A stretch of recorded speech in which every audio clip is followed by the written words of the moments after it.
Welcome to the Fantasy Football Profit Podcast, hosted by Craig Phillips and Jeff Torrey. Visit us at fantasyfootballprofit.com. And now your hosts, Craig and Jeff. Welcome everyone to the Fantasy Football Profit Podcast. I'm Craig Phillips, joined as always by Jeff Torrey. And today we're going to finish up our running back ranks that we started on Tuesday. We have 21 through 40 today, so we're getting deep into running back threes and running back four. And I mean, if you're in a 10-team league, maybe a running back 5 at 40. So we're definitely getting a lot of players here. And these are guys we have a lot of question marks on. And we're going to talk about a lot of them. And it's harder to analyze these players in these situations. That's why they are in these positions they are. And that's why we say get running backs early.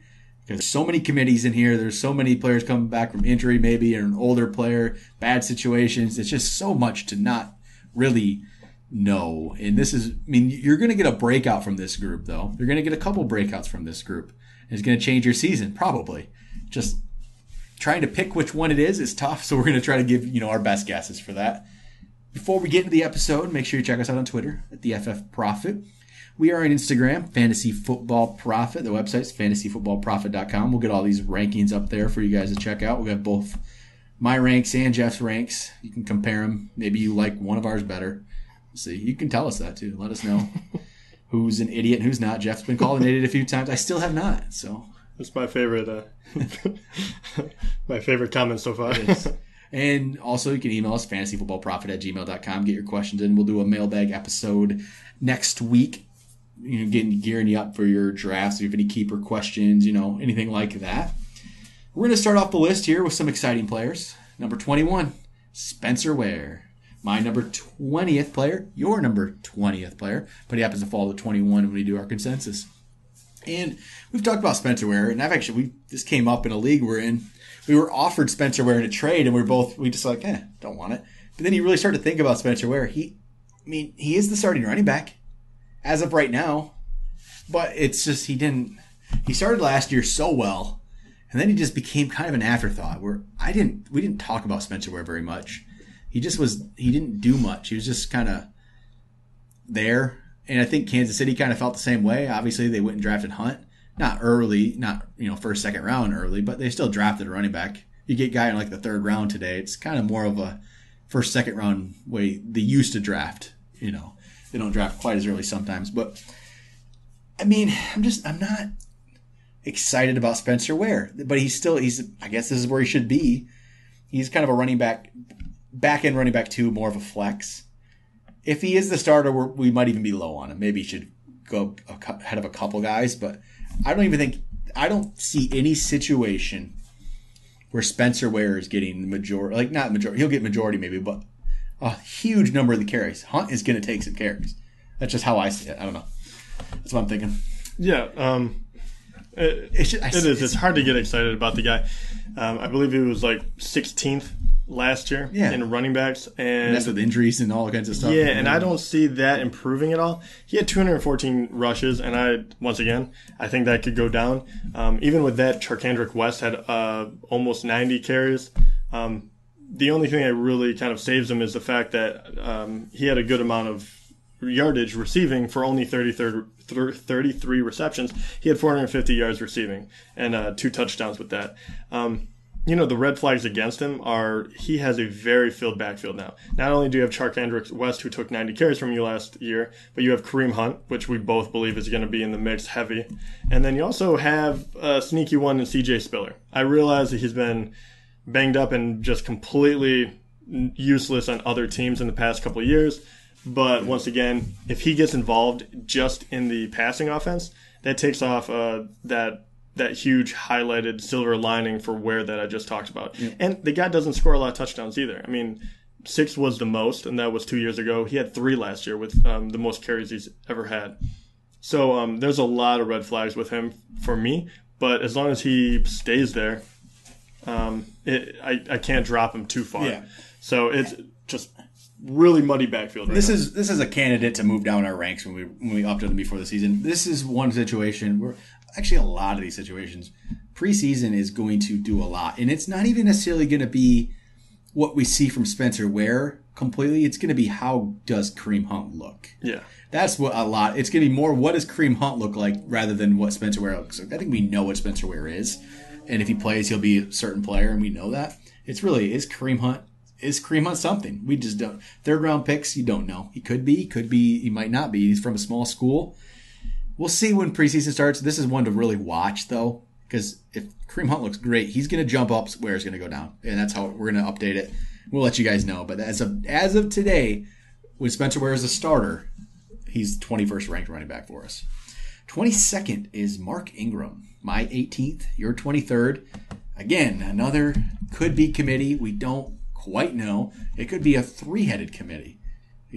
What a talented backfield, though. I mean, this is good for the Saints, but bad for fantasy owners because, my God, you have Mark Ingram, who had a wonderful year last year. I can't remember what he was, but he was in the top, 12? What was he? He was number 10. Yeah, so he was in the top 10. Yeah. And now you add AP, who I assume still has gas left in the tank, who could be the number one running back there. If Peterson is like one of these biggest, it's Peterson and Jamal Charles for me are the biggest ifs out there.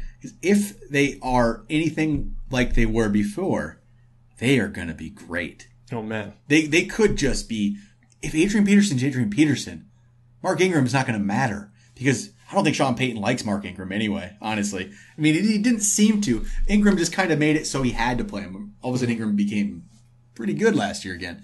But there's something, I feel like Sean Payton, maybe this is just some stupid narrative that's not true, but it seems like Sean Payton doesn't necessarily love. I mean, he signed Adrian Peterson and drafted Alvin Kamara. I mean, does he really love Mark Ingram? Right. You know, but Peterson could be, we'll talk about Peterson in a minute, but he could be there, and that could drop Ingram for us, or Ingram could get all the work, and he's actually should be ranked. If we knew Mark Ingram was going to be the starter completely, and Peterson was there, he's a top 15 guy for me, closer to 10. I mean, I think he'd be a top guy for me because I think I'd feel more comfortable with him than Gurley and Fournette. Oh yeah, I mean, just his numbers alone, right? So he was a top 10 guy. Yep. So overall, he had 10 touchdowns between receiving and rushing. He had 1,000 yards rushing, and then he had another 300 yards receiving, right? Yep. And if you're on a PPR, that was off of 46 receptions. So that's not bad for a guy that you don't think about catching the ball a lot. Yep. And he only had 205 rushing attempts. Yep. So there would have been a lot of room for improvement even on a Sean Payton offense. Yep. Now you throw AP in there, and AP, when he's healthy, usually gets over 300 carries. And then you throw Alvin Kamara in there, which he's obviously not going to get a ton of work because of who's ahead of him. But, I mean, he should definitely figure in somehow, right? Yep. So, I mean, is Sean Payton really going to pass less? Probably not. Yeah, I doubt that. So something's got to give. So that's why Ingram fell so drastically, because it's got to take some of his value away. The biggest thing for this situation with Mark Ingram is going to be seeing Peterson in preseason to me and see how good he is and if he's back. And who knows, maybe one of these guys will go down, heaven forbid. But, I mean, all of a sudden those guys would skyrocket. Number 23 is Amir Abdullah, your 22nd player, my 26th player. And with Abdullah, it's not really a question about talent. It's a question about injury and staying on the field. If he stays on the field, if he stays healthy, he's not going to be getting the carries like these top guys do. And Riddick's still going to get some work, but Abdullah could be top 15 guy. I really believe. It's just he's not shown it yet, so it's hard to put him up there. But I think he has actually, out of some of these players down here, he has more of a sure thing role than them. It's just, is he going to be healthy enough to do it? Theo Riddick's a different player than Abdullah, and they have some of the same similarities. They both catch a ball, but Abdullah's he's going to be the every down guy, and his real competition is Zach Zenner and Dwayne Washington or whatever. Those guys aren't going to take away. Zenner's okay. Maybe he'll get some goal line work, but Abdullah has a chance to be really, really good. And this is his year to show it. I think I kind of like it. I still don't. But the thing is, when I get into drafts, I don't feel comfortable with it. That's what ends up happening. Mm-hmm. Yeah. And once again, I totally agree with you. I don't even have a lot to add to that. Nice. The guy's a huge upside play. Yep. And he does have that injury. You have to think. You have to worry about that a bit. and it's kind of funny because he never really had injury concerns, and then he hit the NFL, and he's a smaller, back. Yep. But if he can stay healthy, they pass a lot. And you look at Theo Riddick, who you talk about. I mean, the last 2 years, last year he had 53 receptions out of the backfield, and the year before that he had 80 receptions. So, I mean, he has all the work in the world that he can go for if Abdullah can stay healthy. I mean, he could get possibly 200 rushes. I doubt they would probably use him quite that much, but I bet high 100s. That's about the mark. That's what I would think. Oh, so, if you use him 180, say, rushing, and then all of a sudden in the receiving area, you could easily go to 60 right away. Yeah, and Riddick got all those catches too. Like these last, Abdullah wasn't there to do it. Riddick's going to be okay. He's going to be good, but there's a reason he got so many is they didn't have Abdullah there. Abdullah has a lot of potential. This is what I'm really looking. Abdullah's wowed us in the preseason before, though. I mean, we've talked about this on a podcast episode how we got into a bidding war for Abdullah his rookie year. Basically, probably off one run in preseason. Stupid. We tell people not to get too crazy about this stuff. And man, actually, that will show running back scarcity. Reason we got into a bidding war, there was no running backs left. Yeah, it was and we were trying to take, who has upside, kind of a thing. But get the running backs early and you don't get into a bidding war for a guy who hasn't done anything. Don't be stupid. That's basically it. Yep. Abdullah could be that, but he better be nothing more than your third. Third's probably okay. I mean, again, I always say that. Fourth is great. If you're you can make these things work if you're smart about building your team, where you can get guys like this as your fourth running back instead of your third. Basically, if you wait on quarterback, wait on tight end. So that's kind of how that ends up working. But he's a lot of upside with Ameer Abdullah, and I think he has the talent to do it. Just will he? Man, I think I have a good feeling about it. I really do. Maybe that's a Lions fan in me. We haven't talked about that too much lately. Yeah, we are both Lions fans here, so maybe. Yeah, fan might be a loose word, but we watch the Lions because they're the team that is local to us. I'm a Lions sufferer. Really. They are on the TV on Sunday. But yeah, he's an incredible talent, and I mean, that's just the thing, and you're only hearing good things about him. And once again, we usually say throw that away. But it's not like these guys behind him are household names either. No. I mean, Theo Riddick and Zach Zenner. And they used all of them. That's the great part. It's not like they were shying away from anyone. If you're producing, they will play. They've improved their offensive line from last year.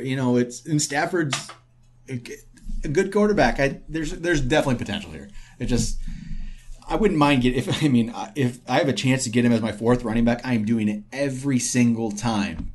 Third, probably still be okay with it. I think out of these running backs in here, he has some of the best potential. There's a couple other guys that do have some good potential too, but he's up there with them. Yep, and you could match him up too. If you did wait and then you have Abdullah as your third running back, if you match him up with someone else that has high upside, hopefully one of them will pan out. All right, number 24 is Mike Gillislee. He's your 24th, my 25th.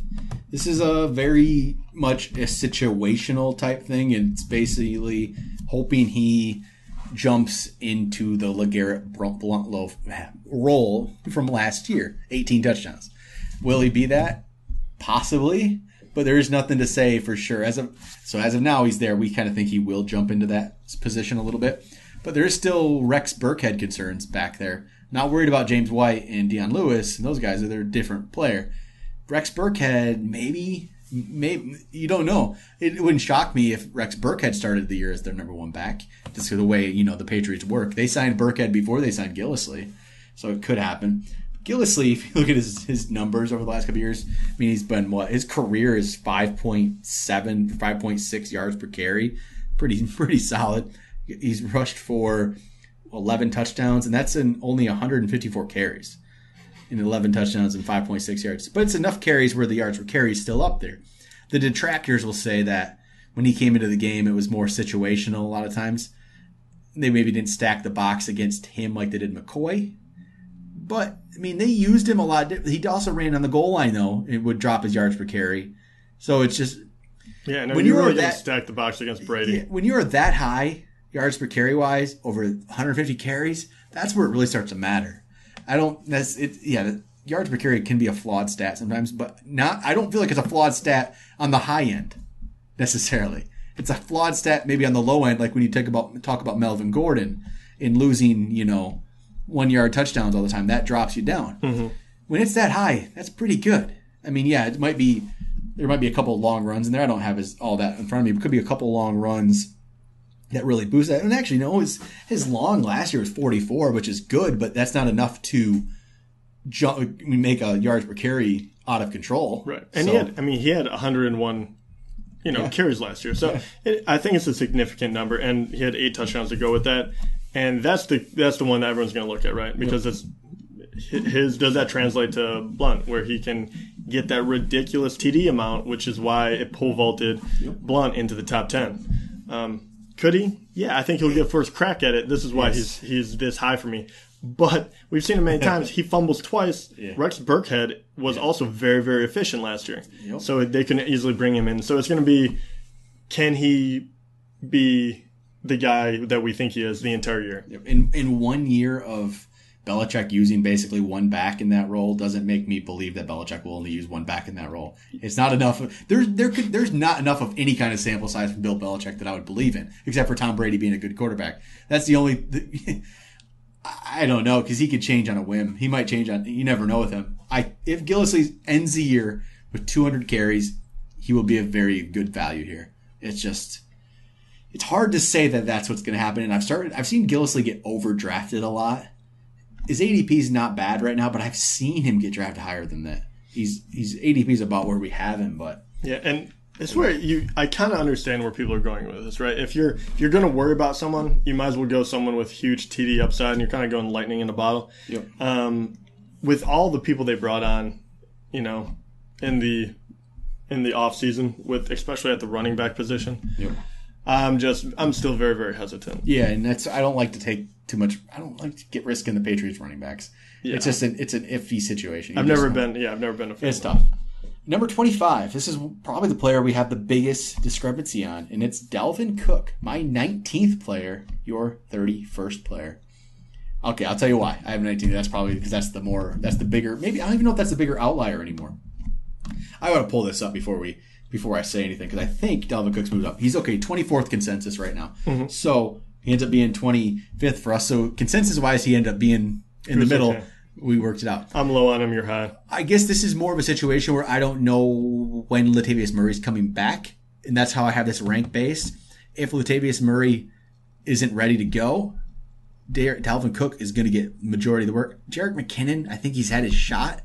I think we know what Jerick McKinnon is, and it's a serviceable NFL running back, but nothing more than that. Dalvin Cook could be a lot more than that. Could be something special. So I rank him as 19th based on the fact that I don't like the running backs this year, and I might want to take a bigger chance on a guy who could become a top 10 back. There's not many other options around him that I feel like could become top 10 backs. That's more, I think, where the rank ends up being. It's not. And if we find out Murray's back and it's before the season, there's more of if it's a split, he's going to drop. That's where I got him. Yeah, and you pretty much rank. Almost rank pretty much the opposite, right? Like you're ranking it as it. Yeah, Latavius Murray is going to be somewhat back, and the other big knock against him is just I don't know if they've done enough to really address that line. And last year, whether or not you liked McKinnon or Asiata, I realized it was kind of a ragtag bunch after AP went down. But, McKinnon, the years before, averaged 4.8 yards a carry and then 5.2. And those are both limited. It was 113 rushes and then 52. And then he had 159 and only got 3.4.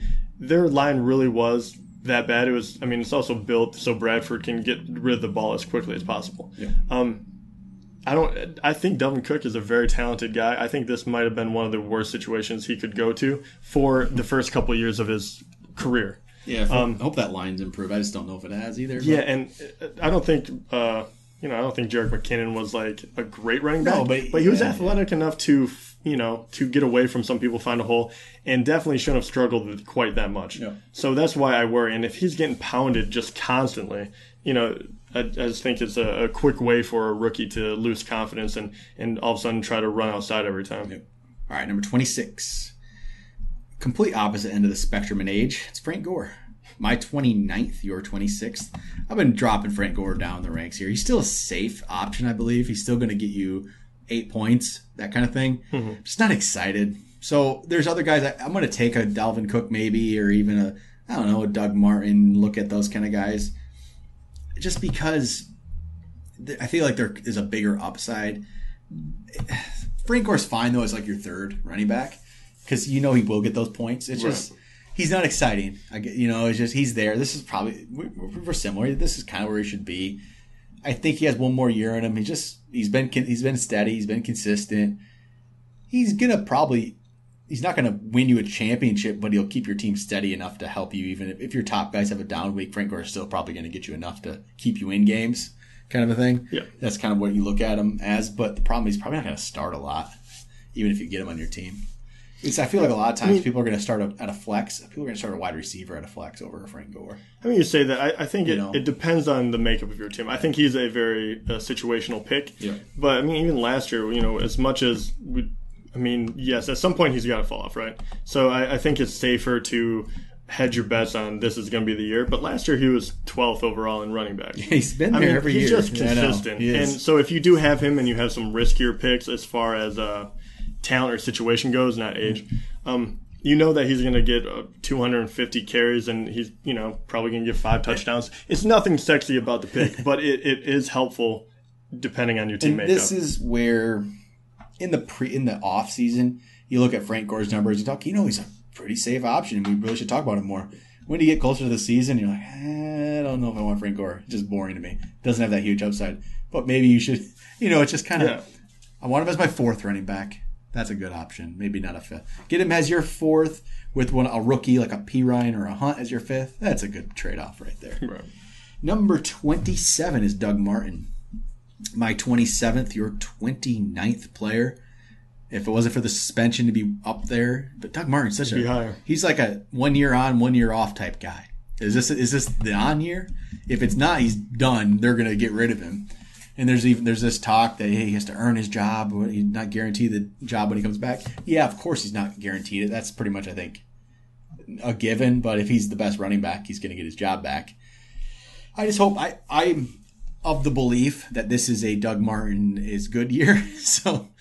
And I kind of like the value because I like getting a potential top 10, top 15 guy this late. So you're going to have to get him. You have to wait to play him. But if he's your 3rd or 4th, you can wait. That's pretty much it. I thought we could get Jacquizz Rodgers to fill in for it, but now it's not here the committee type thing going on. So who knows? Not really sure. Where's Doug? Doug Martin currently is 33rd actually in consensus. So yeah, and just to show the yo-yo he's got going on. I mean, it's been huge for injury too, right? So just by games. So his rookie year, he played all 16 games. He was phenomenal. Over 1,400 yards with 11 TDs. It was great, and he had 472 yards receiving. So he was a monster. Next year, I think he gets hurt. 6 games only. So obviously that kind of wipes out the entire year almost. The next year, 11 games. And this time he only averaged 3.7 yards a clip, 500 yards rushing. Really nothing special. Didn't look good. Then the next year he comes back after the talks about how he's going to be, excommunicated from the NFL pretty much. Plays all 16 games, and all of a sudden he's phenomenal again. 1,400 yards, 4.9 yards a clip, 271 yards receiving. And then the following year only plays 8 games and the worst, 2.9 yards a clip. I mean, which is just abysmal. I don't even know what accounted for that, but you're thinking that he was injured, obviously banged up and all that, all of the above. So, yeah, this guy does come with a lot of baggage, a lot of risk. Yep. But, man, on a team that looks like they're really going to be better in the passing game, if this guy, especially, he's can't get hurt in the first few weeks, so that's good. I think he could be very, very deadly. So he's boom or bust for a year. Yep. Yeah, that's why I kind of almost like the fact that he's suspended because you don't have to draft him as a top guy up there. Exactly. There's a lot less risk with him now being down here because, yeah, we have him as the 27th ranked, but he's ranked 33rd consensus. But the crazy thing is ADP-wise, he's 21st. Really? Yeah, it's all okay. That's we'll see how that changes as more drafts happen, but he's all over the board. Well, that's hard to believe because I feel like a lot of them that we've done, we've gotten him as our 4th, 5th running back. I think people have jumped back on the Martin bandwagon, but we'll see how that goes as it go on. Number 28, Adrian Peterson, my 24th, way up there. You're 34th. This is kind of a wait and see. We talked about it a little bit ago, but it's a wait and see. I want to see what he looks like in training camp, preseason, see if he actually gets a lot of work, what kind of player he is. he has huge potential if he's Adrian Peterson, obviously, to be way up there. So this could change. This is one. It's more of it's a placeholder rank, I guess, in a way. Waiting to see what he is. And I don't know. I don't have much more to add about that. If he's Adrian Peterson, he's going to be great. No one knows. No one can say for sure. We're ranking him as he's just going to be okay. But, I mean, it's Adrian Peterson. This guy could be amazing. I'm just going to wait and see. I don't have much more to add. Wait. Hear what's going on. Yeah. And if you want to hear more about him, check out the part 1 of the running back situation. We do talk about him, Mark Ingram, and Alvin Kamara a lot more in detail. We'll talk about these guys. Number 29 is Danny Woodhead. My 33rd, your 25th. You've jumped him way up with the Kenneth Dixon's out news. Yeah. And you've already, in a PPR, he's even probably higher. Mm-hmm. And there's just a lot. It's one of those situations where you start looking for more of a sure thing, and it's really hard when you talk about a smaller running back that catches a lot of balls and is 32 years old. Yeah. It doesn't seem like a sure thing at all. But this offense throws a lot of balls, and they don't necessarily throw them down the field. Yep. Dixon is hurt, so it's him and Terrence West. Yeah, that's it. It's Terrence West, and we'll talk about Terrence West in a little bit here.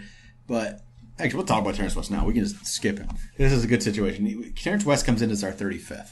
So we have Woodhead 29th, West 35th. I think that's probably about right. Terrence West is just kind of we have a lot of these guys in here. They're just okay. They're nothing exciting. We know what Terrence West is, and he's one of many running backs that could probably fill that position and be the same. You know, you could throw a lot of guys in there, and he's going to get opportunity, but he's not. I don't think he's good enough. Some players, they get the opportunity, but opportunity is not everything. You have to have some more to back it up, and he's okay, but he's not going to win you anything. And I hope if his rank increases too much, that's not going to be good. Danny Woodhead, on the other hand, I think has this interesting potential. You don't really know where he could go. Could be a lot more there. That's the thing. I think there's more potential with Woodhead to really jump up if he's catching a lot of balls. It's not even if he's catching a lot of balls. If his carries increase. That's the interesting thing here to see. You kind of at this point would expect maybe 100 carries kind of a thing. If it's more than that, it could be interesting. It's not going to be 200. I'm not saying that, but if he gets 120 carries or something, or up to 150, craziness, there's something. I don't think he necessarily will, but you don't know right now how they're going to use it. That's another. Watch the preseason, watch training camp. That's why we're doing this before, and they'll change as we see. We can't just stay stagnant on these ranks because I want to see how they use Woodhead. But it's Woodhead and West, and Danny Woodhead's the more interesting player. The better player, I feel like, the more dynamic player. So I think it's better for the Baltimore offense too. And to put into context, he went over 100 rushes one time in his career. Yeah, and it was only 106. Yeah, and that's kind of where I think it could be. But this situation now, I feel like why can't it be more than that? Yeah, exactly. And we just don't know. We just don't know. So if he gets that, and you assume he gets anywhere from, hopefully he does get closer to 100 this time. Yeah.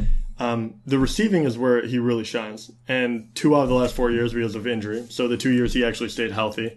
He had 76 receptions and then 81. Yep. So as you can see, and he has 6 TDs from receiving both of those years.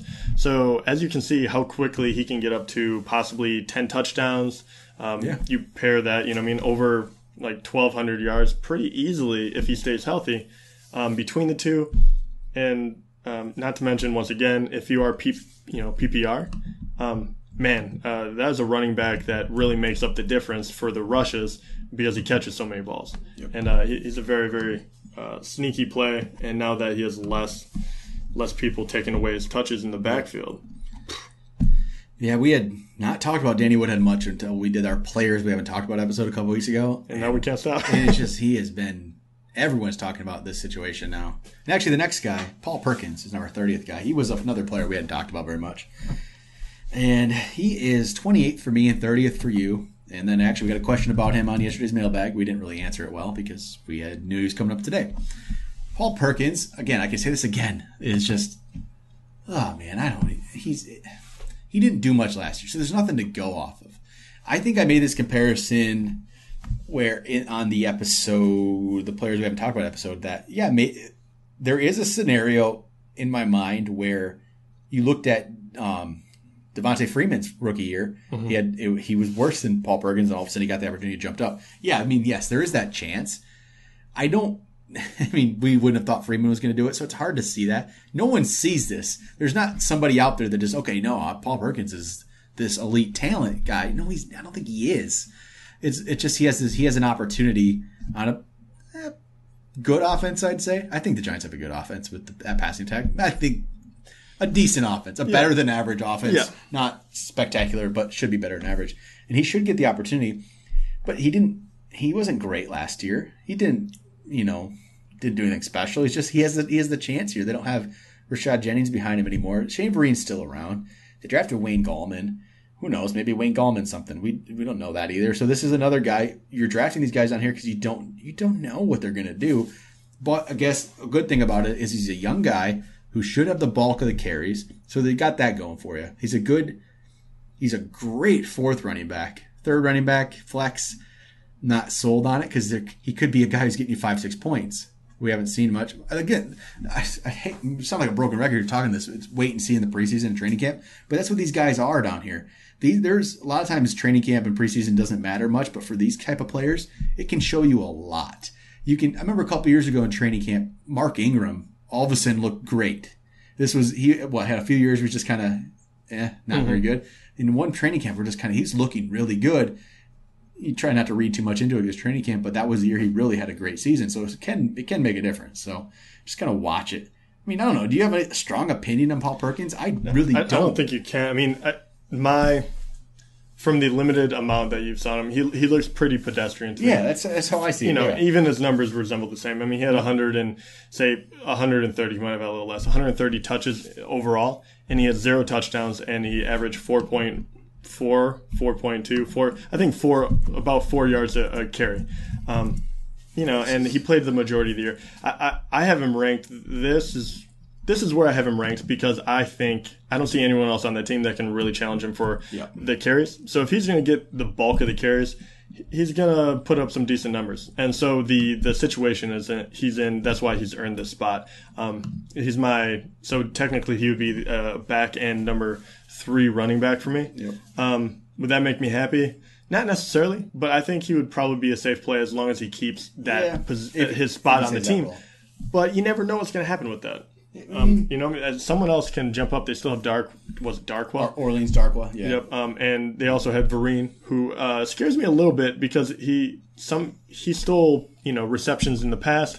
Maybe he does that same thing to Paul Perkins here, but nothing to get excited about. But I think in that position he'll get enough to make up for the maybe the lack of what I see as a feature back talent. Yeah, he's just a guy. I think. He's a guy who runs the ball. You can put him. I'm telling you, this is the type of player that you can put a bunch of guys in his situation, and they would do. They would do exactly what Paul Perkins did last year. And so, how do you differentiate these guys? It's really tough. It's like he has an opportunity, so we'll see. Yeah. And he is a young guy, like you pointed out. Maybe 31's Tevin Coleman, my 38th year, 28th. Yep. And we've talked about Coleman in the past, and I think this is a good spot for him. He's probably the best running back 2 they'll be out there. We have a couple. There's only the only situation I think we have ranked where there's 2 running backs ahead of them from the same team are probably the Peterson Ingram situation, which is just different because that's more of a we don't really know. But right, we're hedging our bets. That's a different Coleman. I think we kind of know what he's going to be. We actually have him a little bit lower than the consensus rank, which puts him at 26th, but ADP puts him at 22. Which to me, that's high, right? That seems a little bit reaching. I don't see with Coleman. This is where I look at what I'm going to be in a draft, and I don't feel comfortable with Coleman necessarily. He's a backup running back who's going to get a lot more work than a normal one, but he's still the second option at running back. So it's kind of an iffy thing. If you're a Freeman owner, I think you got to get Coleman. See, that's the difficult part too. It's tough to do it. It's tough because you have to use a relatively good pick to get him. Tough, so, but it's like maybe you don't have to get him. It's nice to have him. You could play both of them too. This is a situation where if I had both of them in my starting lineup, I wouldn't worry that much. But that's why again I put Coleman here. He has to be ranked around where we have him. But man, it's just something. It's not a situation I feel comfortable with. Yes, I know that's where he should be, but I don't know. I'm just and last year I'm not happy with it. Last year he ranked 18th for running backs. And can they repeat the offensive unbelievable powerhouse that they were? Maybe. Yeah, there's a possibility. I think but you don't know how many touches he will get, and that's what's scary. It will go down a little bit. I can't remember. Wish I can't credit it because I can't remember what I was listening to. It was a podcast I actually was listening to. They brought up, it might have been Fantasy Footballers. I'll just say it. Yeah, I think that was them. They brought up some stats about like offenses that had over 500 points. I believe was the stat. One year, what was there was not many teams that have done this. What the Falcons did last year. Yeah. Every single one of them dropped like another 100 points the next year. Every single team that's done this. I mean, there's Patriots and all these other teams. Packers. Are the Falcons some team that the Falcons aren't? They're gonna have a regression here. They're gonna drop. So I think Coleman could be somebody who drops because of that. Mm-hmm. I have a feeling because it's weird when you look at that. This is the Falcons situation. Last year they were amazing. Their offense is amazing. And Freeman was good and Julio was good and Coleman was better. Look at 2 years ago. Wasn't Freeman like the number one running back? Julio was about the number one receiver, one of the top. Freeman and Julio had their years the year before they became amazing. So Coleman was the one who got the boost last year. Mm-hmm. So if they drop back down, is Coleman the one who's left out? It's a real concern. What I mean? Freeman and Julio were even better the year before. So it's kind of like if there's a regression, I feel like Coleman's the player. He's the first one to get hit. He's the one who gets left out of it. Yeah, and I do worry about that because last year he was very in the limited amount of touches he had. He had about 115, 120 rushes and 30, I think. 31 receptions, and he ended up with 11 touchdowns. Yep. So he was, in that aspect, he outperformed. You just don't know how many more touches can this guy get, because obviously they would love to get him the ball, but they also have a ton of people on that offense they want to give the ball. So I love him because he's one injury away from becoming a top 10 running back. On the other end, if they do go down, you might be overdrafting him a bit, but it's not for a lack of talent. All right, coming up here now, we're going to probably group some of these players coming up in these rankings. There's a lot more committees down here, and ones that we don't have a clear idea of what's going to happen yet. 32nd player is Robert Kelly, my 34th, your 27th. So we talk about Robert Kelly here, and we might as well group in Samaje Perine. You can't talk about one without the other. Perine's 38th for us. He's my 40th, your 37th. So 32nd and 38th. It seems like I've been hearing a little bit better Robert Kelly news lately. He's been better shape. You're hearing a little bit more about it. Maybe the Perine stuff is slightly overblown. I think he has been overhyped a little bit. I liked him from the draft from the beginning, but it's a 4th round pick. I'm just saying a guy, maybe he could jump up there. But he's a 4th round pick. And I think it's hard. I feel like there's a couple people that are very similar, right? And you're going to always, this whole year, you're going to hear Hunt and Perine grouped together. Yes. And the reason why these guys get hyped up is because you're seeing someone that can dethrone the person in front of them because they're not necessarily overwhelmingly good. Yep. But these are also the guys you have to be careful at because you could be buying a ticket for someone that's not going to get any sort of legitimate playing time possibly. Yep. And that could happen with Hunt. That could happen with Perine. I think Perine is a little safer bet to get enough of a timeshare to right away, just because I think it's really him and really just him and Kelly, right? I think that's it. Yeah, Matt Jones is still there, but I don't think we expect anything. And the other one, there's a few more hands in the pot. But Rob Kelly was good enough last year, but he wasn't dazzling. He's a guy, another right? guy. Yeah, he exactly. is. He's an undrafted. He looks like a guy. He's just that's what he is. I mean, and so if that's the thing, if Perine is anything special, he overtakes Kelly, no problem. That's where it is. Mm-hmm. It's just is Perine something special? If he's not, he's just okay. Kelly probably still gets a lot of the work, but I can see it being more of a 50-50 split. And that, as of right now, we rank it as we do because Kelly is the incumbent starter coming back for another year, and we haven't seen anything from Perine. So that's how we rank it. This could change big time again. If Perine looks great in preseason, that's something to watch. Yeah, and it's always with these young guys too. I feel like it usually comes down to whether or not they can pick up blitzing schemes and blocking, a lot of that kind of stuff, and you really don't find that out until later in preseason, things like that. So we all know Rob Kelly can do that. So he's got to have the edge right now. He knows the system. I'm not going to go wild, but last year he was good enough, and I think he'll get the first shot at keeping that position. All right. Number 33 is Bilal. I can't even say that guy's name ever. Powell. Powell. He's 33rd. And might as well talk about Forte. Is 39th. So Powell is 35th for me and 32nd for you. And Forte is 37th for me and 41st for you. So you're a little bit, if you look at the splits, you're a little bit higher on Powell over Forte. I'm very close on the two. And I mean, I can see that. Powell seemed to be like he was getting more of the work as the year went on. But Forte is still going to be there. Even if I'd never see this being a situation. This is never going to be a situation where one is over the other by a long shot unless there's injuries involved. So that's why we're ranking it like we did. I think you were probably higher on Powell at one point than you are now even. It's just, I was, but once again, because what you just said, Forte, I'm kind of, if I was going towards someone that's the year they finally fall off on a bad offense, you're an older back, 32. I feel like this is the year you're just like, it's not worth it on my body. So I was leaning towards Bilal, but at the same time, Forte's always had a knack for being usable. I mean, he's always been, until this point, he's been extremely good running back. And Powell, if he was a couple years younger, I'd be like, of course he's going to be the guy. But he's not. He's 29 years old. Everyone always thinks he's an extremely young guy, but he's been around. He's not in the future plans of the Jets either here. No, and the Jets had him the whole time, too. So they could have been playing him, know what I mean? Yeah. So I feel like there's something keeping them back. But in stretches, he looked very good last year. But, 131 rushes. He averaged 5.5. That's kind of where, that's why he looked so good. His yards per clip was really nice. But only 3 TDs, and then you add another 2. And it's not like, and let's be honest, they don't really have a great passing offense. So how easy is it going to be for people to stack the box? This is where it comes down to. So I don't think either of them are going to be very good. And I think Forte, with his age, is even more so not going to be able to take the pounding that those running backs are going to take. If the Jets just really want to be terrible and go young, they should just use their 6th rounder. It's Elijah McGuire. Maybe he'll be on our super deep sleepers episode coming up at some point. Talk about him. Maybe I would just use him. If you want to be terrible anyway, just find out. Go to the rookie.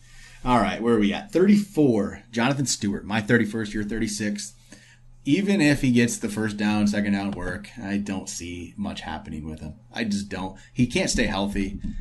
And at best, he's going to be touchdown dependent this year. And I don't even know.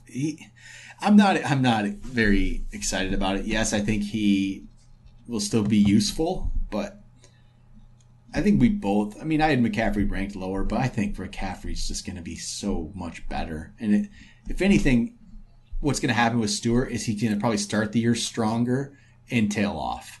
And they'll use the rookie more and that kind of thing. That's how I can see it happening. And if that happens, is he useful to you? It's just you're probably not going to play him at the beginning of the year when he's still doing something decent. By the time you're ready, okay, Stewart's doing okay. I think he's going to tail off. That's just how I see it happening. Maybe it won't, but I'm probably not spending a pick on him. The only thing the way I look at it, the only thing that could be a saving grace is the fact if, McCaffrey's getting all these other carries and touches, they kind of save Stewart, so maybe he stays healthy. And all of a sudden, he is a goal line back, so he could still stay up. And last year, he had 9 touchdowns on a very, very bad offense. If they try to scale Cam back, and if they don't give McCaffrey a lot of red zone work, he could be kind of a vulture and then possibly useful in that way. Yep. But other than that, I completely agree with you. At this point, I'd rather have some of these rookies, even if I don't necessarily rank it yet that way. I think when it comes down to a draft, depending on how my roster is coming out, I'm like, I'll take a chance on a rookie, like a Pirine or a Hunt, maybe. Even though I don't rank it that way quite yet, I might end up seeing myself doing it that way. And he hasn't played a full year since 2011. Yeah. The last 3 years, he's missed 3 games, each time, and then before that, it was way more. So, all right, 35th was Terrence West. We talked about him. 36th is LeGarrette Blount. My 36th, your 33rd. He has just dropped. We completely are off. Why? We are just. I don't think he's very good. I've said this a couple times. I think he's done. I don't think he's very good. He was all touchdown dependent on he did more than just touchdowns, but he was on such a good team. I don't see that happening. I'm just not interested. I'm not there's just nothing that makes me interested in LeGarrette Blount. Maybe I'll be completely wrong. This could be something that I'm just look like an idiot. But I actually had LeGarrette Blount 20th in my ranks a couple months ago, and he has just dropped for me. And I don't know. I don't think I don't think he's that good. No, I think don't think too many people are even going to argue with at this point, because it seems like that's the way everything's trending. But last year, he just got a buttload of carries. He had almost 300 rushes, so he had a little over 1,100 yards. But he had 18 touchdowns. I mean, that was such an outlier. Before that, his top was 7. Yep.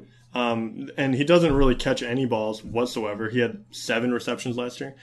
So he's in that sense, he's a one-trick pony, and he's going to a team that's going to score a lot less. And and he's not going to be the only guy there. So if he got to 10 touchdowns, that would be a good year for him. But I don't think he would be anywhere near 1,000 yards even. Actually, we didn't talk about this the other day in their little news section, but Pumphrey's been getting some more work than even Smallwood. Good, that's my sleeper. I mean, there's a lot of guys there that could just be a big committee type thing going on there. We don't know. Yeah, and I mean, it feels like everyone's kind of holding on because they talk about Smallwood as well. Yeah. So is he going to disappear completely? See, this is there's too much to go around. I think that's more of why I've dropped Blunt even more. It's not as sure of a thing. Like maybe I thought at first, it's okay. He's going to be the guy. The more you think, I don't think he is. I just don't necessarily think that's where he's going to be. All right, number 37, Derrick Henry. He's my 38th. You're 39th. An injury to DeMarco Murray changes everything for Derrick Henry. That's pretty much it. He could be a top 10 guy with an injury. I don't think he'll get that. I still think Murray's going to get the majority of the work. But we could see a shift in that where Henry's getting closer to a 50-50 split. I don't necessarily think that will happen completely, but I could see a situation where he should be more towards 30 for us. But even that's at best, because that puts him by Tevin Coleman, like that type of thing. As the second running back who gets some work. Mm-hmm. Yeah, he's just a guy to have on your team. If a Murray owner needs Henry, and that's a tough thing to do, though. It's not a cheap handcuff, but if you want to shore that up, you have to get him. But he's a guy who he could be a season championship winner for you. Derrick Henry is that guy, but you can't rank him that way. You can't. It's just that's ranking assuming that DeMarco's going down. And right now it was about, and I realize these numbers are a little rough, but DeMarco got about 300 carries and Henry got about 100. Yeah, and it could go to maybe 150 to 250. Yeah, and that was his rookie year too. So obviously he was good. So I think it will trend his way a little more. So I think there will be weeks that he is definitely playable. The question is, you're never going to know which weeks those are. Yeah. So you're definitely going to have to kind of figure that one out. You're hoping that just DeMarco's not in there a few weeks and you can play him. Yep. But 110 carries, 490 yards with 5 TDs, 13 receptions, throw it on top. As far as the role he played, he was impressive on that Titans offense. Yep. 38, we already talked about, was P. Ryan. 39th was Forte. So our final guy is number 40. It's Kareem Hunt. We've talked about him already. His name has been brought up. He's my 41st. You're 38th. And again, we talked about him pretty much at the top of the show when we talked about Spencer Ware. We'll end it with the same. As of today, Spencer Ware is the starter. We have yet to see Kareem Hunt do anything in a preseason game. I don't even care what happens in training camp necessarily. I need to see it in a preseason game. We haven't seen it yet. So if we do, we will change these ranks. That's pretty much how it is. He has some potential there, but again, this isn't a first round guy. This isn't even a second round guy. He's a third round guy, which still in today's NFL, that's a decent investment for running back. But we have to see more. And I'm not convinced that Andy Reid's going to just go away from Spencer Ware completely. So he's a good lottery pick though. A good lottery ticket down here on your team. Right. And like we've been saying the entire time, guys like that have the ability to really move up and down our boards very, very quickly. And, Hunt, P. Ryan, and 2 of those guys to move up possibly. And then obviously Ware and, they could move down really, really quickly as well. All right. I think that ends our top 40 running back ranks. We have more we'll put up on the website and stuff. And next week we might talk about them a little bit if we have some spare time, but we'll get to some deeper running backs, in the future. Maybe they'll be in some of our super deep sleepers, and as stuff changes, maybe with Jamal Charles, he didn't make the top 40, but there's actually, you can see a situation where he should be up there, but we'll talk about them at another point. But we'll be back one more episode this week tomorrow for you guys. We'll have a little mini episode, and we will talk to you guys later.